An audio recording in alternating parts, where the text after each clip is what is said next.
कुत्ते की जुबानी, औरत और मर्द के रिश्तों की कहानी। ये शीर्षक बताता है कि कहानी एक कुत्ते की नज़र से सुनाई गई है, जो इंसानों के रिश्तों, विशेषकर महिलाओं और पुरुषों के बीच के संबंधों पर आधारित है। 2. मेरा नाम भूरा है। मैं एक आवारा कुत्ता हूँ, लेकिन मैं अपनी गली में राजा की तरह घूमता हूँ। यहाँ भूरा अपने आप को परिचित कराता है। वह बताता है कि वह एक आवारा कुत्ता है, परंतु अपनी गली में अपनी पहचान और स्वतंत्रता के कारण वह राजा जैसा महसूस करता है। 3. मेरे दोस्त मुझे समझदार कहते हैं, क्योंकि मैं इंसानों को ध्यान से देखता हूं और उनकी दुनिया को समझने की कोशिश करता हूं।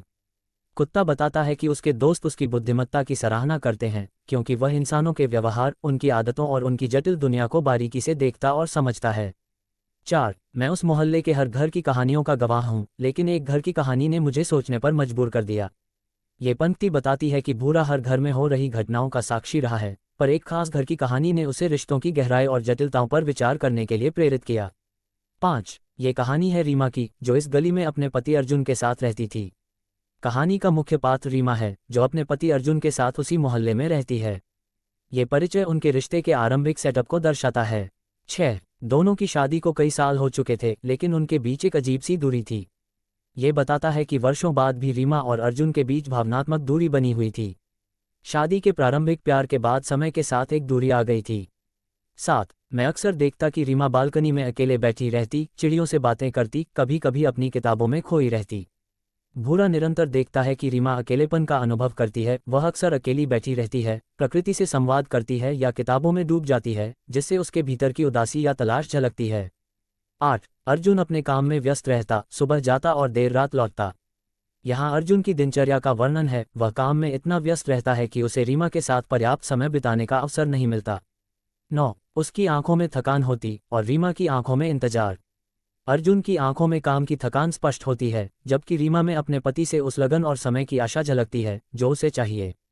10. रिश्तों के उलझे धागे। यह उपशीर्षक संकेत करता है कि अब कहानी में रिश्तों की जटिलताओं और उलझनों का वर्णन होने वाला है। 11. शुरुआत में सब कुछ ठीक था। शादी के बाद कुछ सालों तक उनका रिश्ता खुशहाल था।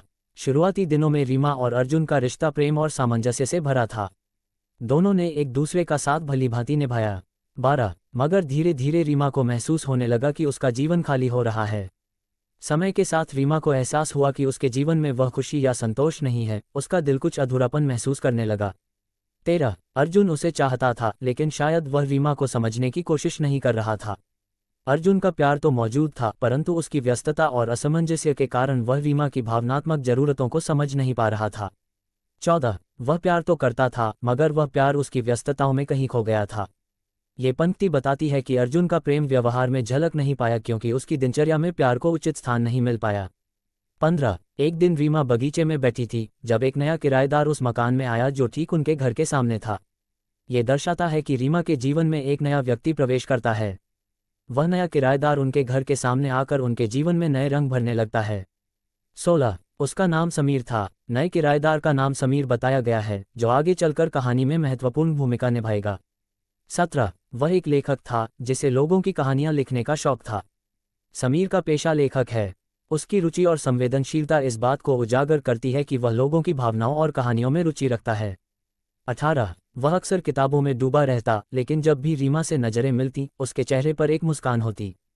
समीर की आदत है कि वह किताबों में खोया रहता है, पर रीमा के प्रति उसकी मुस्कान ये संकेत देती है कि उसके दिल में रीमा के लिए विशेष जगह है। 19. धीरे धीरे रीमा और समीर की मुलाकातें बढ़ने लगीं। समय के साथ रीमा और समीर की बातचीत और मुलाकातें बढ़ीं, जिससे उनके बीच एक भावनात्मक संबंध का विकास होने लगा।